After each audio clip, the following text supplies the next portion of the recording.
This is the Ambassadors on Dove Television. My name is Mike Adekunle. I especially welcome you to another episode of the Ambassadors.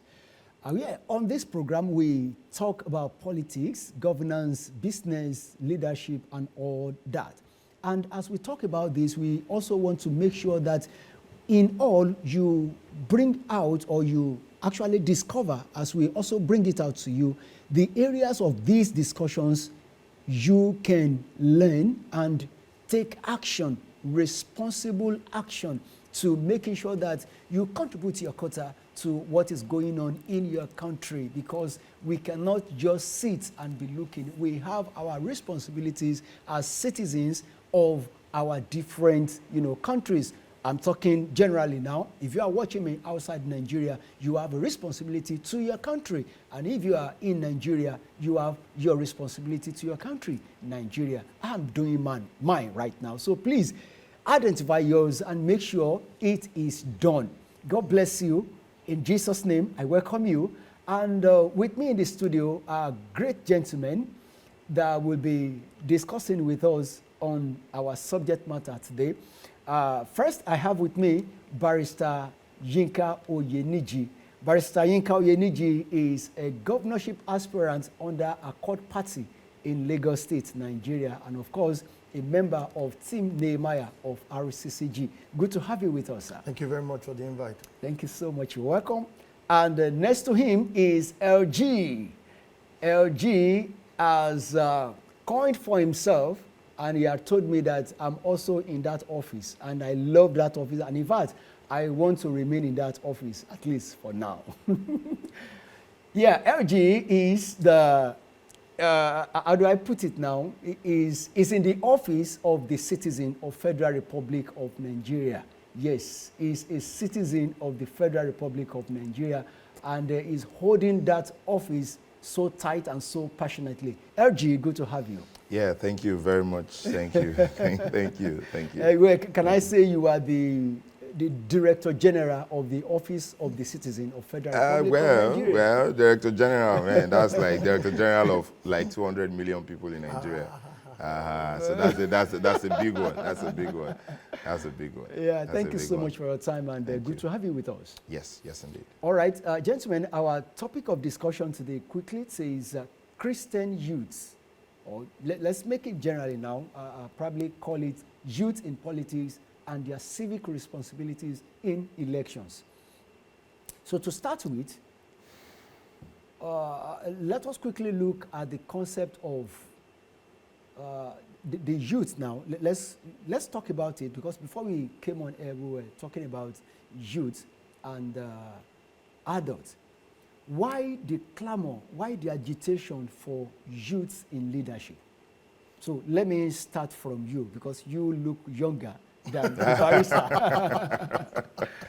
barrister. Okay, so why the clamor for young people in leadership? The clamor for young people in leadership is that the young, at any particular period in time, the young are seen to have, the young are usually the bearers of innovation. They are usually the bearers of raw physical strength. Okay. All right? They're usually the bearers of innovation and raw physical strength. So I think the real reason why we have an advocacy for young people in leadership is because after a particular time, all right, no matter the space, no matter the sector, no matter what you're doing, after a particular time, the human nature is wired to desire something new, is wired to desire something fresh. The human nature will get bored as human beings, and that's why there's going to be a clamor for, for the young, for youths in leadership positions, primarily because people feel, okay, instinctively, if the young are allowed to get into the forefront, we'll find a new way. So I think it is the desire for innovation and the dispensation of raw physical strength, of sheer physical strength, which the young would usually be blessed with. So I think that's why there's that clamor for young people in leadership. Well, do you feel the youth can perform better than the adults in leadership? I think that I'm going to be biased if I go one way or the other. What I can say is, and I gave you that proverb just before we started, we are in the Yoruba part of the country. Ọmọdé gbọ́n, àgbà gbọ́n la fi dá lè fẹ̀. So it's imperative for us to look at innovating systems in the society from what I call a multi-helix system. So there are different stakeholders, okay, who have different roles to play. For the young to thrive, then it will mean that the old ones would have wisdom to apply. And then the young will not necessarily even have all the resources required. I don't think I will apologize for citing the Bible. Rehoboam, King Rehoboam in the Bible was young, but he didn't have the benefit of the kind of old advisors that his father had bequeathed to King Solomon by David, you know. So if the youths will thrive, if the youths will do well, we require the wisdom of the elders. We may also require the resources that only the elders would be in a position to give, and it goes beyond even wisdom. So youths cannot thrive by themselves without different stakeholders agreeing that it is imperative to give support to the young people. All right, lovely. So for you now, it is that we need the youth as much as we need the elders. Definitely. Okay, very good. So let's quickly talk to the office of the citizen. Now, let me go to you now. I saw a video of you, which I would love our viewers to take their time to watch. That video is on YouTube. Yes, yes. Your YouTube account now? Yeah, my YouTube channel. Channel G is just Channel simple. LG. No, Channel G. Channel G. Yes, Oh, okay. Channel G. Let's talk about it now. Who is a citizen, and what do you expect of a citizen of a country like Nigeria? You see, the citizen of any country, really, is, you see, that position as a citizen of any country is one of the most underrated positions in any country. Why? Because it doesn't get the prominence that it deserves. But, you know, eventually that prominence comes to play, whether it is suppressed or whether it is encouraged or anything. And we see that in a lot of developed countries. I mean, take a look at Brexit, for example. Okay. It was an optimization. And dare I say, to some quarters, it is a manipulation of the office of the citizen. All right? Someone had an idea, and someone sold that idea to 1, 2, 3 people. They amplified it, you know, they want people on their side, and look at it. The movement of the citizen. You know, we usually see the power of the citizen when countries make referendums. Okay. You know, we see that happening. So if you look at the word citizen, the citizen actually makes up the power. The citizens make up the power that any politician or any public office holder runs on. Okay. All right. So this is what it means. The three of us now, we are citizens. Then we agree to something as citizens. Then we carry the power of that agreement and put it in someone's hand that it should lead us in line of that agreement. Why? All of us cannot sit in the position of leadership. So we decide amongst ourselves. We decide, then we carry that power and give it to someone and say, okay, lead us, we'll follow you. But why is there so disparity and disunity among the citizens to have, to actually actualize this illustration you just put in right now? Well, I call it an initial deployment by people with selfish and ulterior motives. Okay. And what are they deploying? They're deploying a simple war tactic: divide and conquer. You know, if the person we want to hand over power to, all right, we want to put our power together and hand it over to someone. And then we want to give it to them. And then they realize that, well, these guys are looking to unite it. The first thing they want to do is divide us. And so once they divide us, click, then they can now send their agenda into your own head, into my own head, and they send another one into his own head, just to make sure that the power of three now is now divided to see what the three of us can do. You alone cannot achieve it. Sure. He alone cannot achieve it. I alone cannot achieve it. So there are several things. If you look at the Nigerian state, the Nigerian citizens, several things over the line has been used to actually carry out that divide and conquer strategy. So we, most of the time, do not see the power of the citizens come to play as citizens. Okay, in that regard, I think I agree with you. In agreement with you right now, I found out that what has been used to divide us mostly has been money. Now we are in the season of election. Politicians will come with money, just as illustrated. If I receive a certain amount of money, I can decide to say, I'm not going again with what we have agreed as the three of us. Now, what do you say to this, even as Christians in a Nigerian state? What should be our reaction to electioneering and money bags? All right. I'm sorry to disappoint you. I'm not going to go the traditional way of giving you the answer of Christianity as a religion. Okay. Instead, I'm going to distill it down to the decisions each of us make. Okay. So, first of all, who is a Christian? I don't think that Christ brought Christianity into the world. We make that mistake. Okay. No, it was the interpretation of the brand of lifestyle that Christ was living that was interpreted as Christianity. So, I mean, one day say to anybody, I may even file an action to say, don't put Christianity on my form anymore. Put believer on my form. Don't ask me whether I'm a Christian or not, or a Muslim. I'm a believer. It's a distinction right there that we have lost sight of. Is Christianity just going to church? Is that who a Christian is? Of course, we know, even the Bible tells us that judgment will start from the church. What does that mean? It means there's a lot of sinning going on in the church. So we can't say that, oh, Christians are the ones who will collect the money, or Christians are the ones who will reject the money, or Christians are the ones who will vote according to where the money tilts.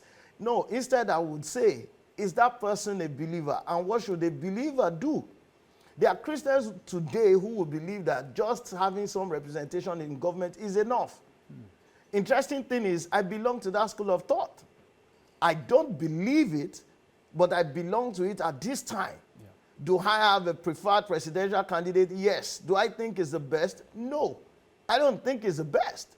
But I share the sentiment that we possibly are of the same church attendance. So I want him to be president because as far as I'm concerned, it's a fulfillment of a prophecy. That's on one hand. So what would a believer do? Should a believer be sentimental? Should a believer, am I right by being sentimental to say that is the person I want to be president? How many Christians are now contesting? We are not going to call names, but quite a number of them. And it may be difficult for the church to be able to even queue behind one individual. So what we should be saying is, those who practice Christianity, we may have failed this nation as well. Because we've been sentimental, we've applied unnecessary emotion. We can't even say that we are running our churches well. How much more trying to run the entire country? And I'm speaking for whoever thinks they are Christians. But if I'm a believer, I will ask myself, what would Jesus do in this circumstance? Jesus he was never sentimental about any situation. It was always about the end result. What would we gain? So at this time, is it about, some Christians may think if you don't come looking wealthy enough, you shouldn't be trusted with an office. We have Christians who drive in 2-3 cars in long convoys. They think that is what capacity means. I don't share that thought. So let's not go about Christianity or not. We are believers, just like we are citizens of heaven. I'm not living only because I want to live in Nigeria and die in Nigeria. No, I'm living because I'm looking forward to getting into heaven. So what will Jesus do? Jesus will want righteousness. Jesus will want equity instead of equality. Jesus will want the right thing getting done. Jesus will not do sentiments. Jesus will be a straight shooter. So when you are bringing the funds, some Christians will say, take the money, but vote your conscience. It doesn't make sense. We have seen in neighboring countries where they return all of these things that we call stomach infrastructure and say, take it away, we don't want it. That's the righteousness. Jesus chased away people from the temple That's the kind of person we want. If you have been part of a government that has destroyed the lives of individuals, do you honestly say that you deserve to be aspiring for any office thereunder? If as a Christian we are disturbing people in our communities, if we are constituting nuisance, can we indeed say that we should be trusted with political office? So for me, it's about what Jesus will do in the circumstances. Anybody who has a lot of money to throw around during elections has stolen that money. What you are saying right now is not popular. Yes, sir. And you are a governorship aspirant. Yes, sir. Should you be elected a governor Yes, sir. of Lagos State? Yes, sir. Are you going to practice all this you are saying? Oh, most definitely. So how are you going to do it? Well, so this is what it is again. Okay. Why do we aspire for political office? It's a question. Okay. Am I thinking of boosting my resume? Do I want to become the most popular person in the whole world? I wanted to be the governor as the youngest governor. It didn't happen. That was 2 electoral cycles ago. Now it's a 3rd time. It's the first time I'm even hearing that I look older than somebody else. So for me, if I can't do it, I want to live the kind of life Jesus Christ lived. 3 years. 3 years of ministry. Only 33 years old. I'm 10 years older than Jesus Christ when he was here. So why do I want to do this right now? I want to make a difference. If it's not going to happen, I'll stick with my law profession and I'll continue to impact lives. Okay? If I'm not going to do something different, it's not worth it. And allow me to apply this sentiment that the GO made an unpopular decision. Many years later, we all visit him from month to month. I think I can take that from him. If I'm not going to do it any different, I don't have any business there. One of my major aims, clear enough, is to cut the cost of governance. I'm not looking forward to even sleeping in the State House. Can we not convert the state houses into hospitals? Can we not convert them into world-class schools? Of course we can. And so that's what I'm about. If I can't achieve it, then it's not the office that God has called me into. Wow, okay. So let's now talk to the office of the citizen right now. At the office of the citizen, what should be our responsibilities? Well, if talking about citizens, right? Sorry to Yes, cut in. Talking yes. about citizens right now, Christians alike. Oh, youths, believe me. elders and what? I understand. Now, if we look at the video, of my declaration. Okay. Yeah, I mean, it is my declaration. Yeah, a declaration. And it was very well laid out. I mean, anybody can go back to watch it. But now that you've asked me the questions that will cause me to really talk about the video. Number one, understand that your vote counts. Okay. Now, history and precedence may say something different, all right?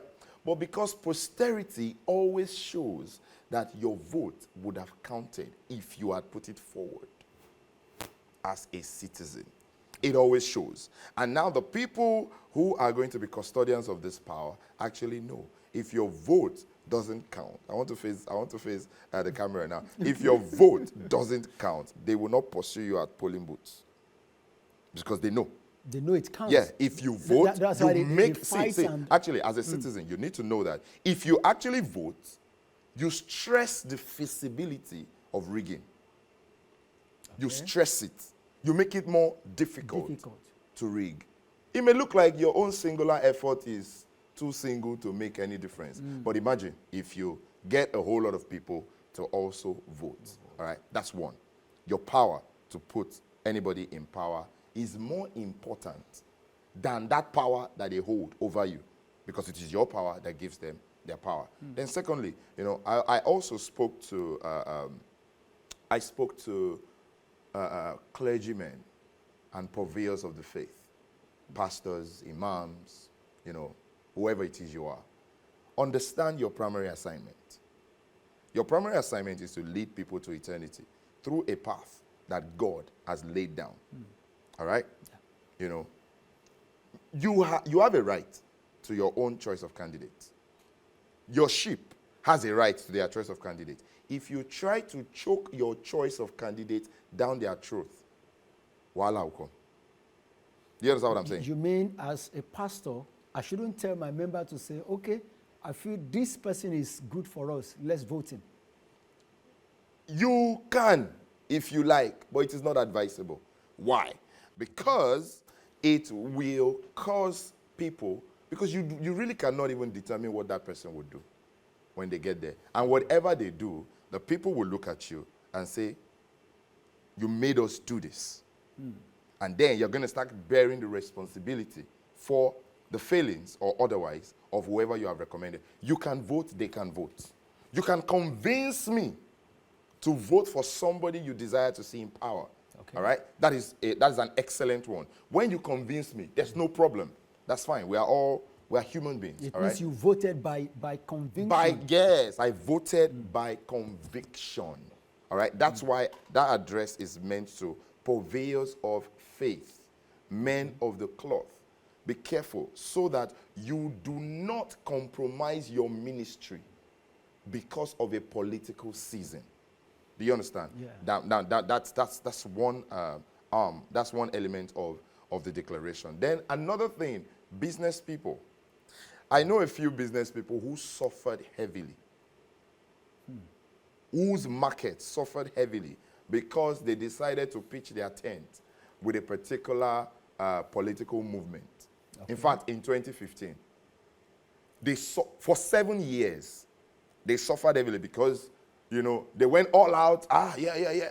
You are not a political entity. What you are doing may give you a certain visibility, but it is dangerous for the success of your business. So if you are an entrepreneur, you have to be careful.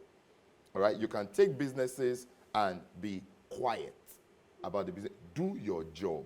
Just do your job. Offer the value. Step back. Leave it. Don't put a political party stamp on your own business. It's a foolish thing to do, if you ask me. Because politics is really volatile. Somebody is here today, they are not here tomorrow. All right? You can offer your services in a way that is as discreet as possible. All right? But you offer your service, you make your money, and you go. Because we're getting into that season. Yeah. Then another thing is, one of the major things which I believe a lot of people would agree with me.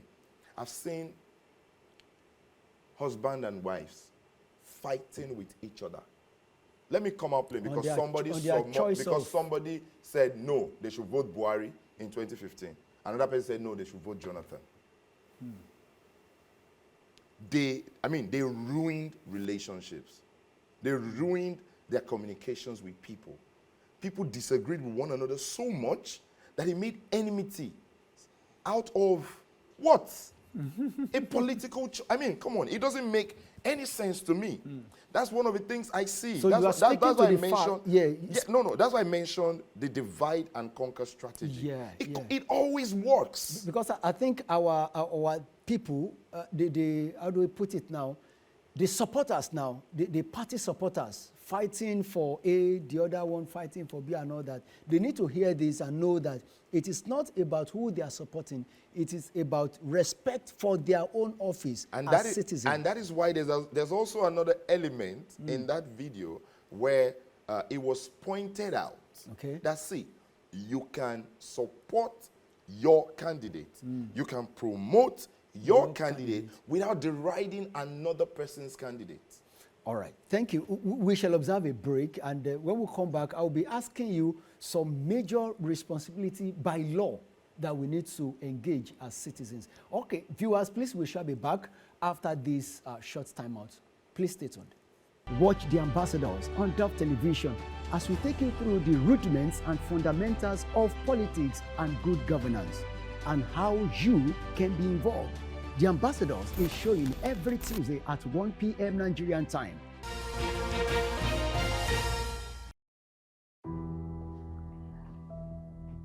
Dear Nigerians, for the past 24 years, I have lived as a steady resident and a citizen of Nigeria, a nation that, going by its vast human and natural resources, is enough to be a planet on its own.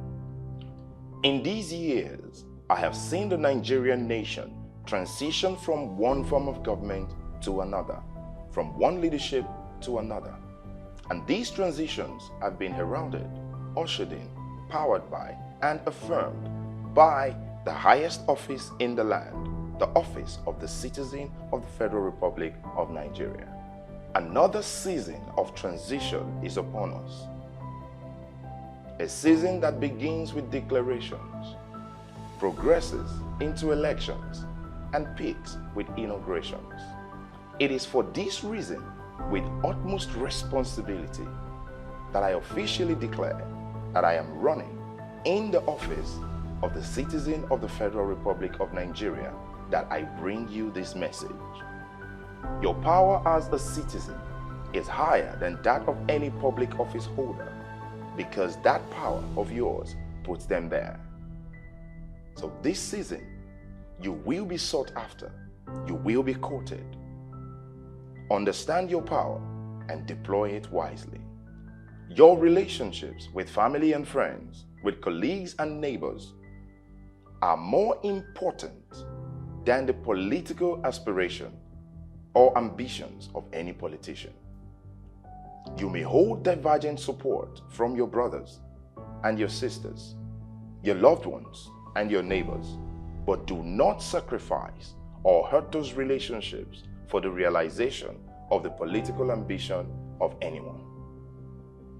Remember, in politics, there are no permanent friends or permanent enemies, only interests, and even interests do evolve.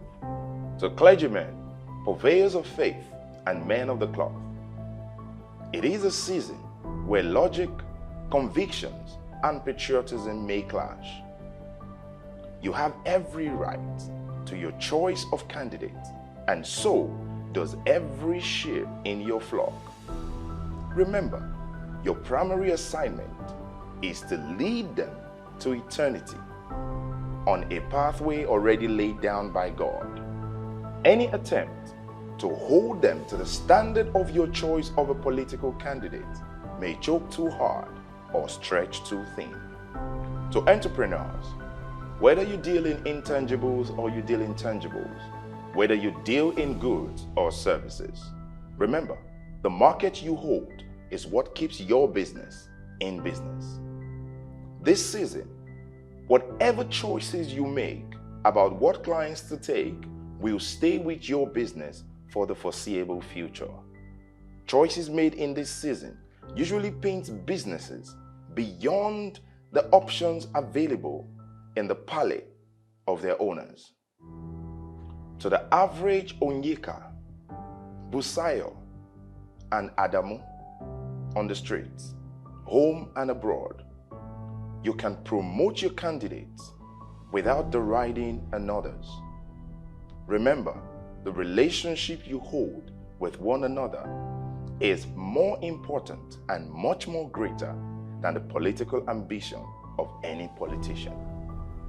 If you are not a card-carrying member of a political party, engage in discussions and conversations to convince card-carrying members to choose your choice of candidates for their party's ticket. If you are a card-carrying member of a political party, remember, whoever you choose at your party's primaries will determine the options that the rest of the citizenry will be faced with. Party member or not, we are all citizens of the Federal Republic of Nigeria. But this season will prove that those who have their PVCs and are registered voters are more citizens than those who do not have or are not registered. The office of the citizen of the Federal Republic of Nigeria is still open for as many to run in it as possible. If you will step out, register for your PVC, and be an eligible voter and vote in the coming elections. In conclusion, always remember that in an election, you can only vote for and not against. So therefore, as much as discretion would permit you, be as loud as you can about what you stand for, and what you stand against will have no ground to stand. My name is LG, and I'm running in the office of the citizen of the Federal Republic of Nigeria. God bless you. God bless Nigeria.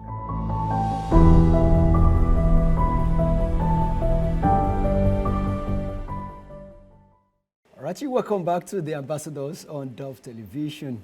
The video you just watched right now is from LG. That is Olalekan Adeshina.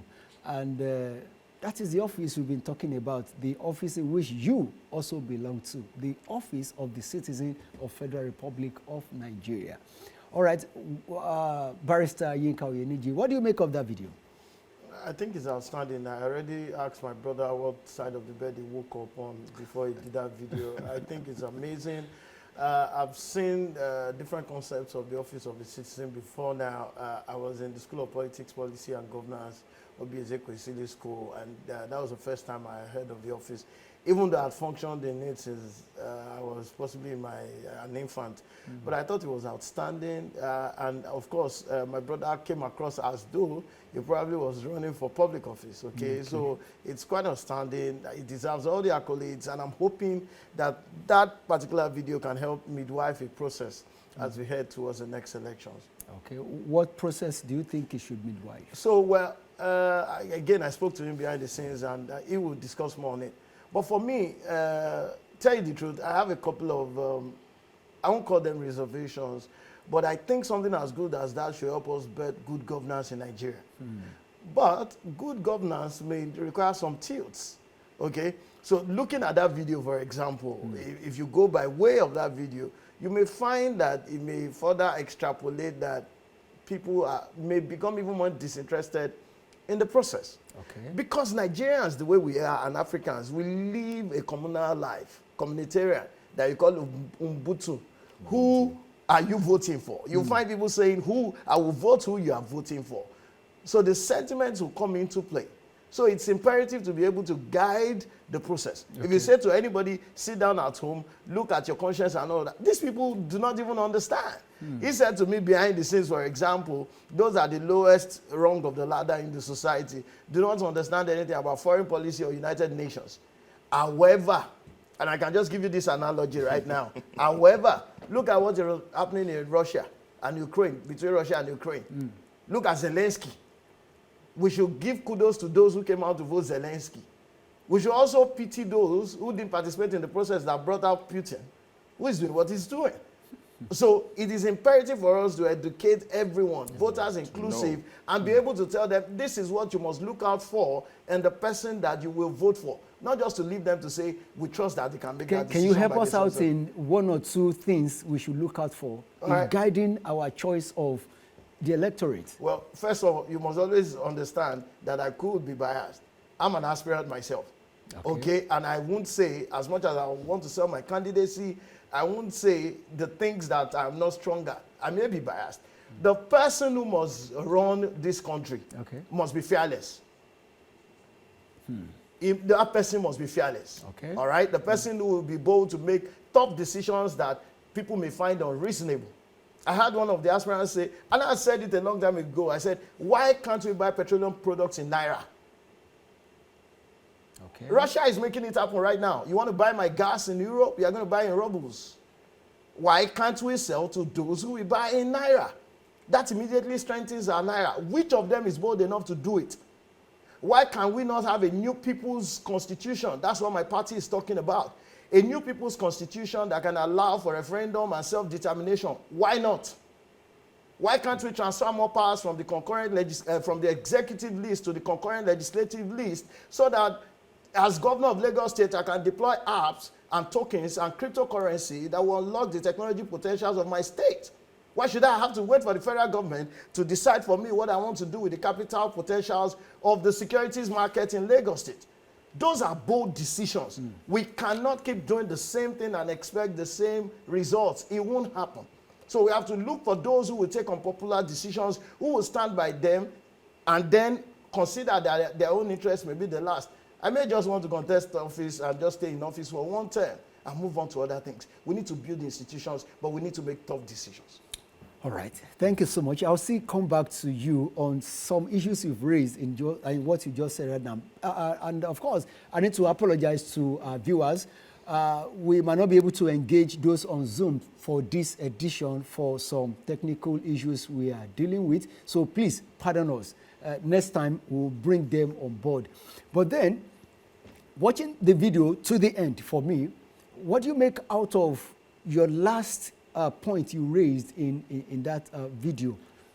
Well, before I go to dwell on that point, there's something that the barrister here has said, which I think is profound. Okay.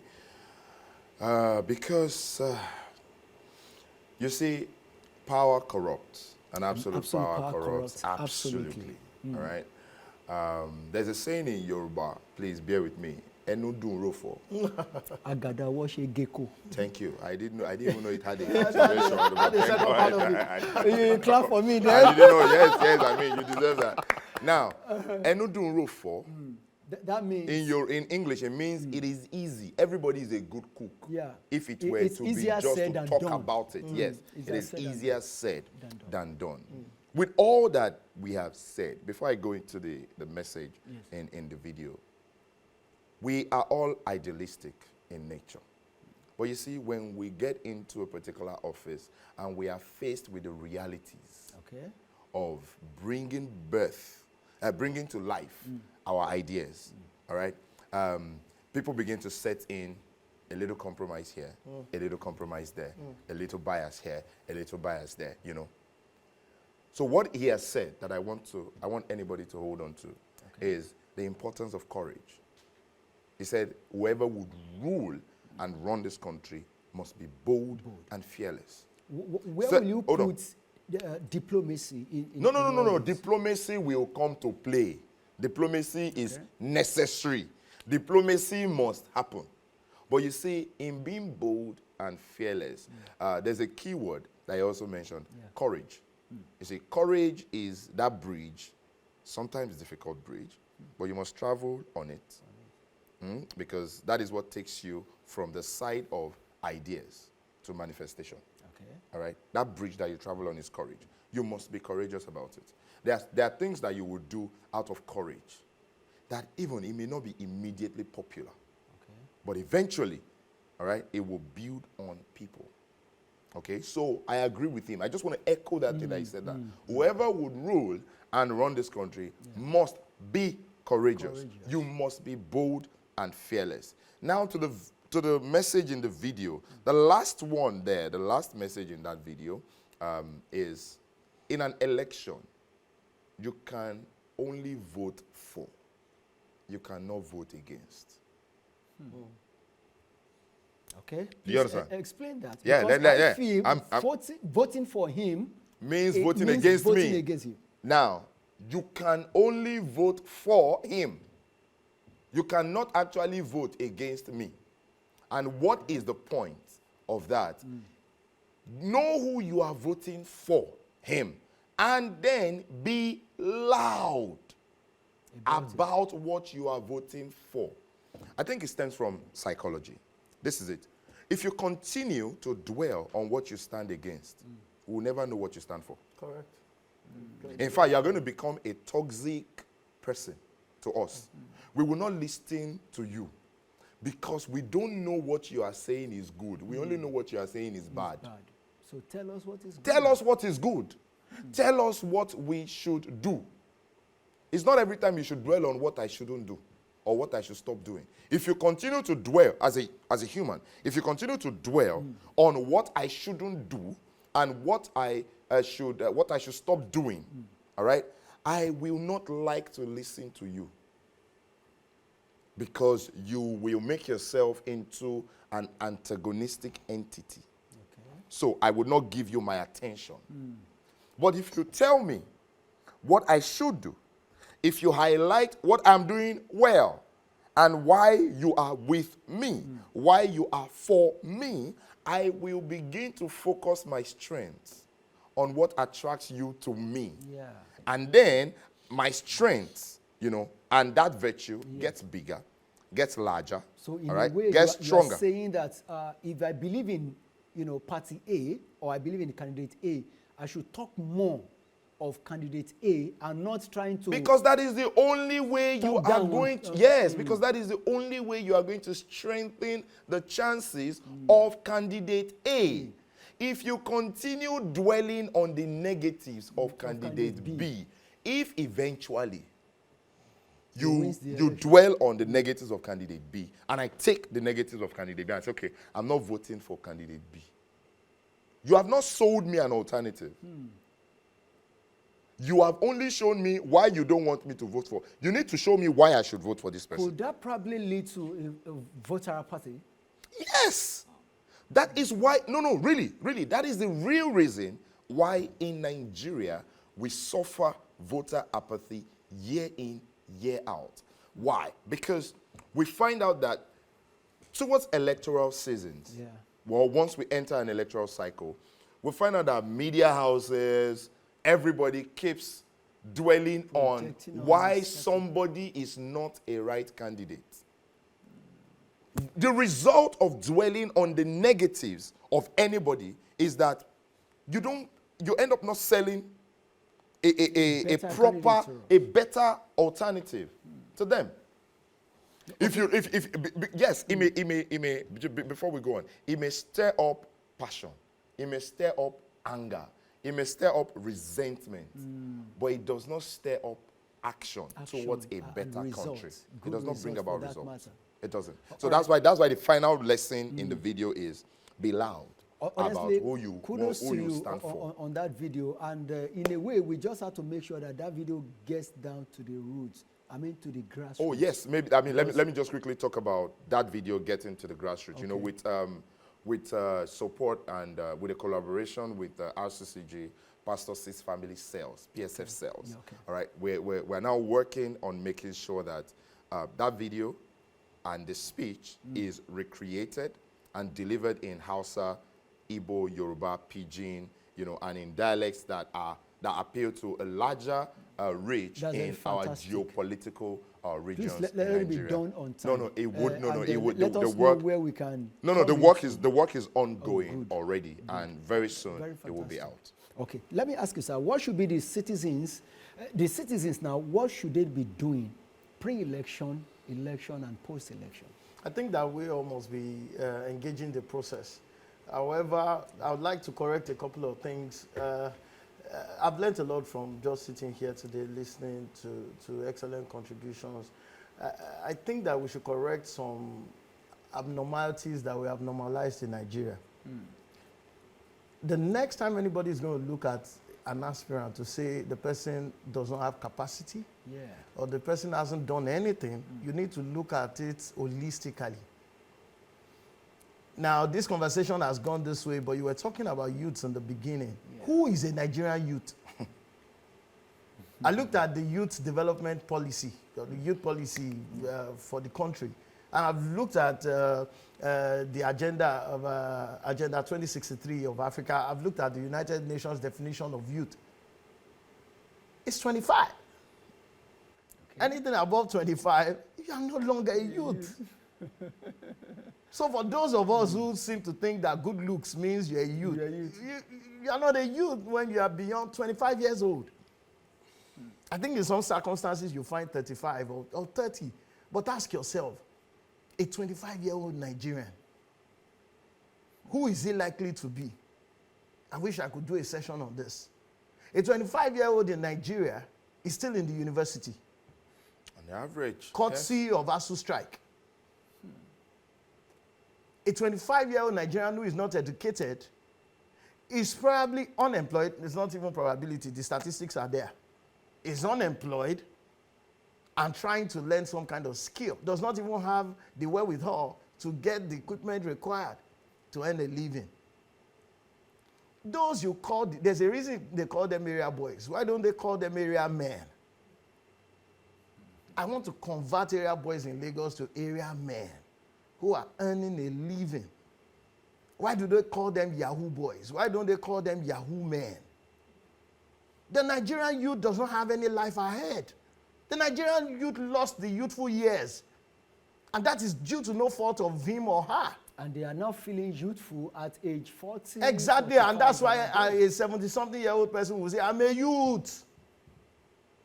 We don't have any plans for youths in this country. How can we make it better? By first understanding the peculiarities of the situation. And I applaud your program. If I was going to go to other TV stations, it's 1 million or more. Those who are at home don't understand that. They'll just say, what have you been doing? I've been controlling traffic in the Redeemed Christian Church of God since 2011. And if you can control traffic at the redemption camp, Yes, I think Lagos traffic shouldn't be a problem. Oh, rest assured, 180 days, end traffic. First 180 days. I've been controlling traffic since 2011. While some have been attending clubs, while some have been sitting in the communities mingling with the boys, I've been in the church. So before you say to anybody, I have aged parents, septuagenarians, I've not done nothing for them. How gainfully employed is the average Nigerian young person or youth? Why then do you blame that person for not having the capacity according to what you want? Why don't you make the Nigerian youth into who you want to be? Those are the questions we should be asking ourselves. That's what must change. Yeah. We must start to look at it. What do I have? I call my 5 stones. David went to pick 5 stones. He used only one. And I said, I'm thinking David thought he would attack 5 parts of Goliath's body. Left hand, right hand, left leg, right leg, and the head. But he needed just one. All of us must consider our 5 stones. What do I have? I have the instrument of law.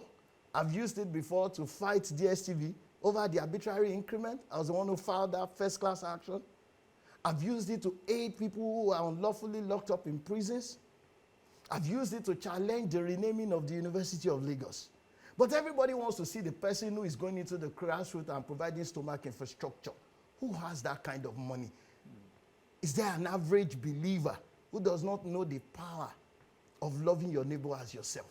But do you even have the capacity to love your neighbor as yourself nowadays? Should believers, according to you, fall into the trap of stomach infrastructure? It's not a trap. It's who we were always. It's just that it's been abused in Nigeria. Nobody votes you abroad because you provide food stamps or you have food banks. All of us do it. We donate our clothes. You don't need to be told. Nobody will vote you because you donated your clothes abroad. Nobody does it. But in Nigeria, everybody expects you to feed somebody before they know you have capacity to go and conduct election. My friend, our bosom friend, spent 350 million. I'm looking at you, you know. And he got only 800 votes. Because my friend told me, you have told us not to name names. I would have named. He said that time, you remember, he said, if you want to do philanthropy, let's focus on philanthropy. If we want to do politics, let us do politics. He refused to buy votes. If he had, instead of providing water in the community or doing this, if he had shared 350 million on the election money, we would have won the election. Oh, but you told us not to call names. In Ogun State, somebody had to decamp to another party to strengthen the other party. It was the same thing in Osun State, trading away our destinies. In all this, what should believers, youth, those who are still having the capacity to vote, what should they be doing? So what we should be doing is... It's coming now, so that we will not come here again and... we must not think it's tied down only to electoral circles. It's not every 4 years. We must continue. Our church has set up the politics directorate. Yeah. We must start to teach people. All right? I look forward to being able to teach legislative duties to those who will go into legislature. What kind of constitution do we require? Okay. How should that constitution look? We should be educating those who are going into the National Assembly. We should question the youth policy. If United Nations says the youth is 25 years old, we know that 25-year-old in Nigeria, they are still struggling. We have to increase it. We may start thinking, and we should advocate. A Nigerian youth may be anything below 40 because of the peculiar circumstances we found ourselves for a period. So the average Nigerian youth should contribute. If you now pick your candidate, pick your own candidate, even if he's an aspirant. You can do graphics, support your candidate. And then I'll talk about voter apathy before I leave it, because I know my dear brother should also have comments to round up. We've got in Lagos 6.5 million registered voters. 6.5 million. 5 million INEC data, registered voters. Yes. And we've got, for any winning party in Lagos, and it's been only one party for over 20 years, they don't have up to 800,000 votes. The winning party for gubernatorial elections, 800. And then the second party gets only about 200,000. The votes have never been beyond 1.5 million for the two leading parties, out of 6.5 million registered voters. So it means 4.5 million do not step out on election day. They only registered. And They only didn't come out registered to and they vote. didn't come out to vote. At least 65% of those people are youths. INEC data. 65% of those who don't come out to vote are youths. What about those who did not even go out to register at all? Well, You know. again, that's statistics again. From voting, I believe, I don't have statistics to support this one, but I believe that the voting population, those who are 18 and above, who can register to vote in Lagos, I think we should be looking at about 13 million of our projected 20 million votes. Yeah. I think we should be looking at 13, 14 million. Quite honestly, in these next elections, while I am encouraging more people to vote, my focus is on the 4.5 million who have lost faith in the process. Those are the people who want to go to Canada, who want to go to United Kingdom. Those are people who want to japa, as we say it. We need to say to these people that just maybe you have some people like you or somebody like you who still believes in the country. Just maybe, as a legal practitioner, I am still engaging the process to ensure we can have e-voting, to ensure that we can have diaspora voting. Those are the things I'm doing as a lawyer. What are your own 5 stones? Look for it and use it. All right. Thank you so much. Thank you. I really appreciate what you just said. But then let's now look at how do we now encourage our people to coming out to vote during election? Well, in encouraging the people to vote, I think it rests on every one of us. It rests on every one of us.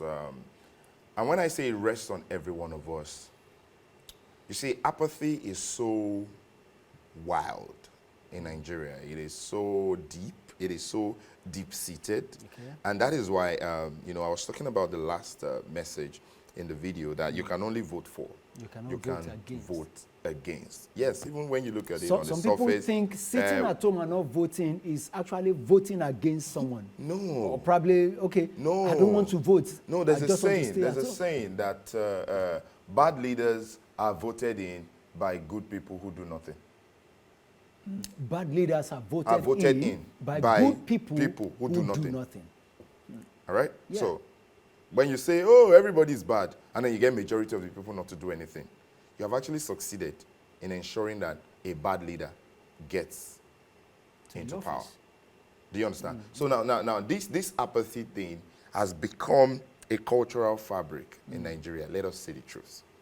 Either that fabric was sold by the government, or it was sold by the opposition, or it was, While we were growing up, you see parents telling their young youths they are eligible voting constituency. Yeah. Stay at home. Don't go out. Don't go out. Don't let them break your head. Don't let them shoot you. Can you see the effect of all of these tactics from top to bottom? So it becomes an instinctive measure of love to tell your loved ones Don't go not to partake in electoral process. Why? Because you want them to be safe. Yes, everybody wants their wards to be safe. So if we do not ensure that electoral seasons and situations are safe and highly secured, more people will not come out to vote. Wow. So Gentlemen. now, every one of us, Yeah. wherever we find ourselves, we must take it upon ourselves, first off, to step out, make sure we are registered with PVCs, we go out to vote, and we let everybody around us. It is simple. Everybody around us. We all have a level of influence. Yeah. You talked about 5 stones. You know, we all have a level of, just make sure everybody around you see the reason to vote. They Thank go you out so and much. they do it. I'll take that as your final take That's on the it. program. That's it. Thank you so much. So, a final word from you in 30 seconds. Great program, great colleague, great host, and may God bless you. Thank you so much. Thank you. We appreciate you. So, viewers, we really want to appreciate you. And the bottom line of our discussion has been the fact that please go and get yourself registered to vote. And after that, on the day of election, make sure you get out and vote. Very, very important. We don't have to be so coward about it. We just have to say it and say it very, very loud. Please go out and vote. Vote whoever you want to rule you. Yeah, I think that is just it for me. My name is Mike Adekunle. Till we come your way again next time, it is still the ambassadors on Dove Television. Go out and register to vote. God bless you. See you next time.